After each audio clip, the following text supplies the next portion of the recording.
Hello అండి, అందరు బాగున్నారా? ఈరోజైతే మళ్ళీ ఒక్కసారి బీరకాయ ఎగ్ కర్రీ చేస్తున్నాను.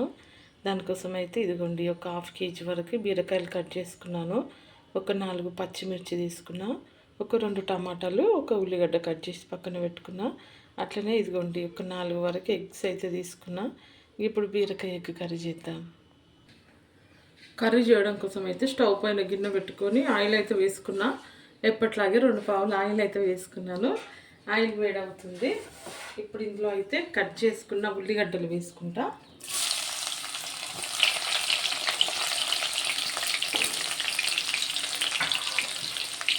ఉల్లిగడ్డలు ఒక్కసారి కలిపేసుకుందాం. ఇది కొంచెం ఫ్రై అయితే చాలు.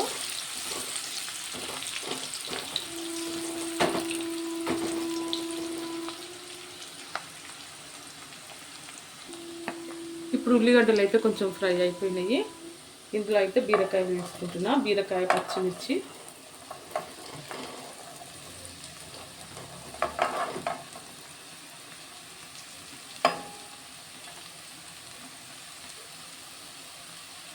ఇవన్నీ వేసుకొని ఒకసారి మంచిగా కలిపేసుకుందాం.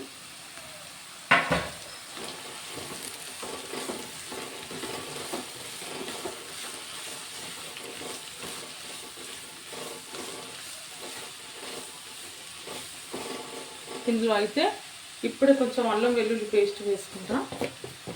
ఎందుకంటే కొంచెం అయితే మళ్ళీ అంత వాటర్ వచ్చేస్తాయి. ఇదిగోండి, అల్లం వెల్లుల్లి పేస్ట్, అలాగే కొంచెం పసుపు వేసుకుంటాను. కొంచెం పసుపు,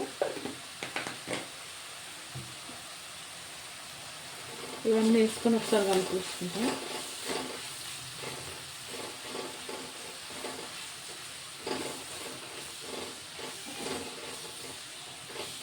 ఇదే కాంబినేషన్లో ఇంతకుముందు ఒకసారి కర్రీ చేసిన, ఎంత బాగుందో, ఎంత టేస్ట్గా ఉందో. అందుకోసం మళ్ళీ ఒకసారి చేస్తున్నా బీరకాయ ఎగ్ కర్రీ. ఇట్లా అంతా ఒకసారి కలిపేసుకొని ఒక 2 నిమిషాలు మూత పెట్టేసుకుందాం.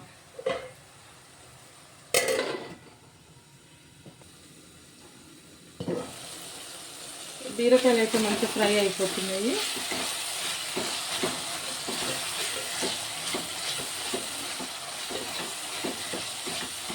ఇప్పుడు ఇందులోనైతే టమాటా వేసుకుందాం.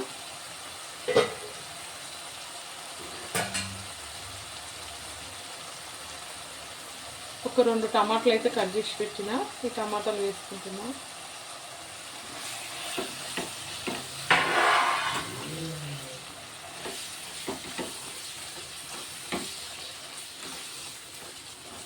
ఇప్పుడు ఇందులో సరిపడా ఉప్పు వేసుకుందాం. ఇంతవరకు ఉప్పు వేయలేదు, మొత్తం ఒక ఫుల్ స్పూన్ అయితే వేసుకుంటున్నా ఉప్పు.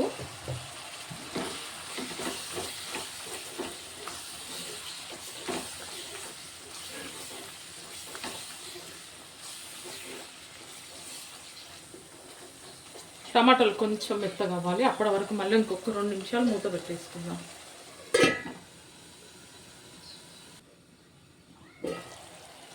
టమాటా కూడా మంచిగా ఉడికిపోతుంది.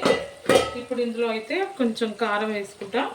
ఆల్రెడీ పచ్చిమిర్చి కూడా వేసుకున్నా కదా, 1 స్పూన్ వరకు కారం వేసుకుంటున్నా. ఇదంతా ఒకసారి కలిపేసుకుందాం.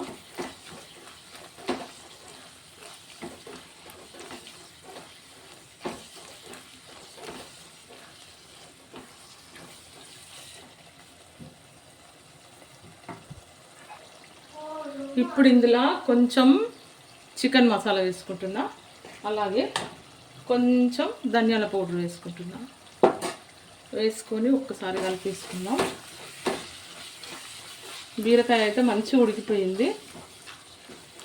వేసుకోవాలనుకున్న వాళ్ళు గరం మసాలా వేసుకోవచ్చు. నేనైతే గరం మసాలా వేయట్లేదు, ఎందుకంటే ఎగ్స్ వేస్తున్నాం కదా, గరం మసాలా ఉంటే చాలా బాగుంటుంది. ఇప్పుడైతే ఎగ్స్ కొట్టేసుకుందాం. ఒక 4 ఎగ్స్ తీసుకున్నా.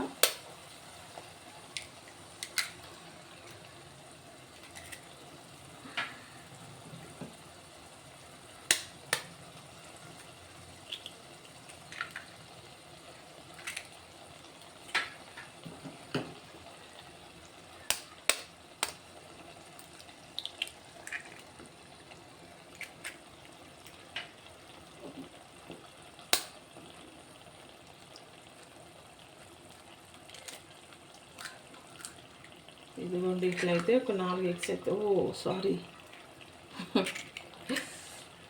ఇట్లా 4 ఎగ్స్ అయితే కొట్టేసుకున్నా. ఇప్పుడు ఒక 5 నిమిషాలు మళ్ళీ మూత పెట్టేసుకుందాం, ఎగ్స్ ఉడకాలి. ఇప్పుడైతే కర్రీ చూద్దాం. ఎగ్స్ కూడా చక్కగా ఉడికిపోతున్నాయి. ఒక్కసారి తిప్పేసుకుందాం. వావ్,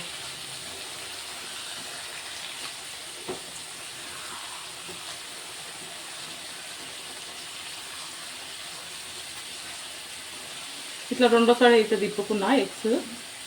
ఇవి ఒక్కసారి కొంచెం ఉడికితే స్టవ్ ఆఫ్ చేసుకున్నాం. ఇంకొక 2 నిమిషాలు మూత పెట్టేసుకుంటా. ఇప్పుడైతే కర్రీ చూద్దాము. ఎగ్స్ కూడా మంచిగా రెండో సైడ్ కూడా ఉడికిపోయినాయి. ఇప్పుడు పైనుంచి అయితే కొంచెం కొత్తిమీర వేసుకుంటున్నాను. కొత్తిమీర వేసుకొని లైట్గా అట్లా కలిపేసుకున్నాం పైన, ఎగ్స్ పాడవకుండా. ఇదిగోండి ఇట్లా కొంచెం లైట్గా కలిపేసుకుంటే సూపర్గా ఉండే బీరకాయ ఎగ్ కర్రీ అయితే రెడీ అయిపోయినట్టే. ఇప్పుడైతే నేను ఇది ఒక బౌల్లోకి తీసుకొని చూపిస్తాను. ఫస్ట్ అయితే స్టవ్ ఆఫ్ చేసుకుంటున్నా. ఇదిగోండి మొత్తానికైతే ఎగ్ బీరకాయ కర్రీ అయితే రెడీ అయిపోయింది. ఈ ఎగ్ బీరకాయ కర్రీ వీడియో మీకు నచ్చినట్లయితే లైక్, షేర్, సబ్స్క్రైబ్. ఓకే అండి, బాయ్.